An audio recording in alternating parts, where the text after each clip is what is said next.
तो ये जो पैराशूट लेके आए हैं, ये कहाँ से आए, इनको कैसे टिकट दी गई? कि ये मैच है ना जो फिक्स था। तो ये मतलब थोड़ी है कि भाई जो जाके इनकी आगे पीछे नौकर चाकी करेंगे उनको टिकट दी जाएगी, जो सीनियर है उनको अवॉइड किया जाएगा। कि जो भी इन्होंने टिकटों बांटी है ठीक ढंग से नहीं बांटी, ये मैच फिक्स था। कम से कम लोगों में आते, इन्होंने अब ये फार्म भरवाए थे ऑफिस में, सबसे इंटरव्यू लिया था, एक्सपीरियंस पूछा था, कितने टाइम से जुड़े हुए हो। सबसे सीनियर तो हम ही आ रहे थे 83 से। जो भी है जिनके हाथ में ये टिकटें थी उन्होंने ये गलत डिसीजन लिया है। और ये जो बच्चों को टिकट दिए, ये तो 83 में पैदा भी नहीं हुए होंगे, उनको पता ही नहीं है वार्ड कहाँ है, गली कहाँ है, मोहल्ला कहाँ है। वो तो पैराशूट से आए हैं ना। बस एक बीजेपी का ठीक है जी, तुमने नौकरी चाकरी करी है, आगे लेवल लग गया। उनको यही नहीं पता 7 वार्ड की गली मोहल्ला कहाँ है, लोगों की क्या समस्या। आज मैं दिखाता हूँ। हमारी नाराजगी इसलिए है कि जो पुराने कार्यकर्ता है उनको क्यों नहीं ध्यान रखा गया। अब ये थोड़ी है कि सीनियर हो गया तो उसको वृद्धाश्रम में डाल दो। तो आपने जो है वार्ड 7 से दावेदारी ठोकी थी बीजेपी से पार्षद पद के लिए, जी, लेकिन आपको टिकट नहीं मिली है, क्या कारण मानते हैं आप? सर सबसे पहले मैं तो ये कहूँ कि ये मैच है ना जो फिक्स था। जो पुराने कार्यकर्ता हैं सन 1983 से जुड़े हुए हैं और डॉक्टर मंगल सेन जी के साथ में काम किया, संघर्ष किया और बहुत स्ट्रगल किया, और आज भी हम समाज सेवा कर रहे हैं, लोगों की आवाज़ उठा रहे हैं, टाइम टू टाइम हम पब्लिक के साथ में खड़े हैं और पब्लिक का काम करवा रहे हैं। तो ये जो पैराशूट लेके आए हैं, ये कहाँ से आए, इनको कैसे टिकट दी गई?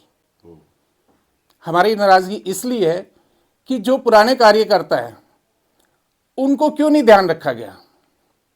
अब ये थोड़ी है कि सीनियर हो गया तो उसको वृद्धाश्रम में डाल दो, यंग बच्चे हैं वही चलाएंगे।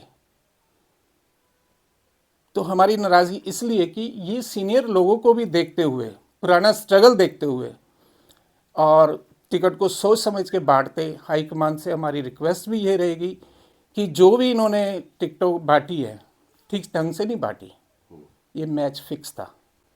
ये रोहतक में और भी कई वार्डों में ऐसा ही विरोध देखने को मिला है, नाराजगी देखने को मिली था। तो कौन कौन से वार्ड लगते हैं जहाँ पे ये टिकट्स इस तरह से बांटी गई हैं फेवरेटिज्म के? अभी यही ले लो, हम 7 से हैं, 6 से भटनागर का हुआ है, पब्लिक पूरा शोर मचा रही है। ऐसे और भी वार्ड है, टाइम टू टाइम निकल के आएंगे, लोग अपनी नाराजगी जताएंगे।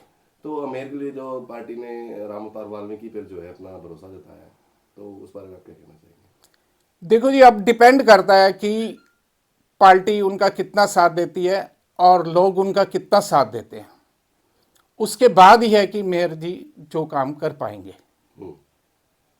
तो अब आप क्या चाहते हैं, कि आप नाराज हैं, क्या चाहते हैं?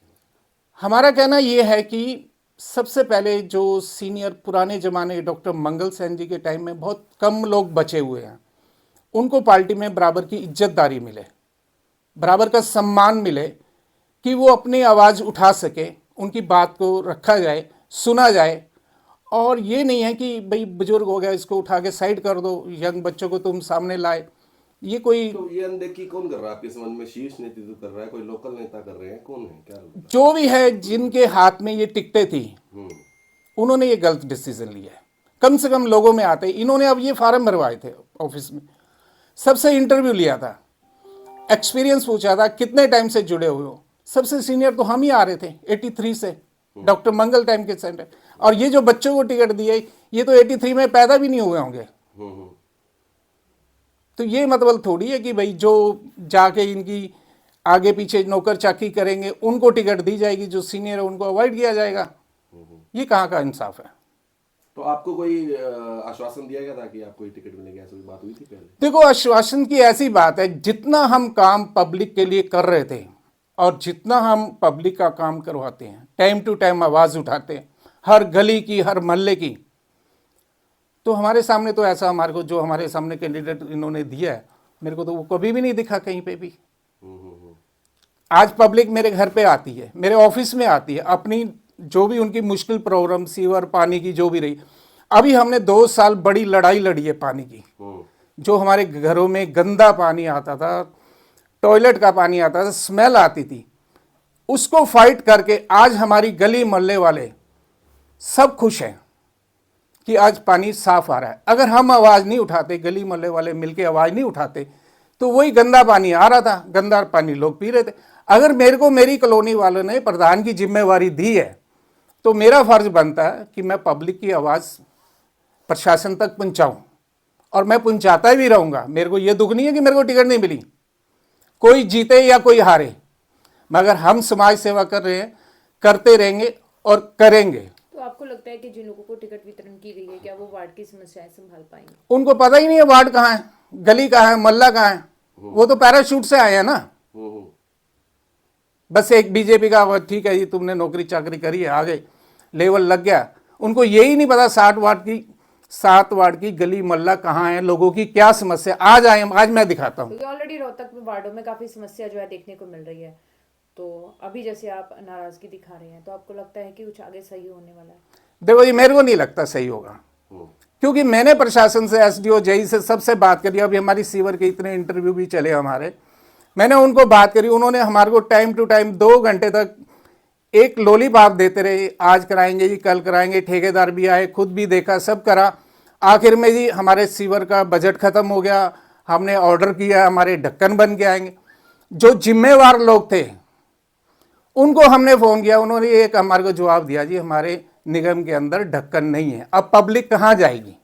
जब जिम्मेवार लोग हमारे को ऐसा जवाब दे रहे, तो पब्लिक की आवाज़ तो हम उठाएंगे और उठाते रहेंगे। अच्छा भाई साहब, पार्टी ने अब जो है कपिल नागपाल पर जो है भरोसा जता दिया, तो आने वाले टाइम में वो अपना जो है प्रचार शुरू करेंगे, तो क्या आप साथ देंगे उनका? ऐसा नहीं है सर, देखो सीधी सी बात है, हम तो उसका साथ देंगे जो काम करेगा।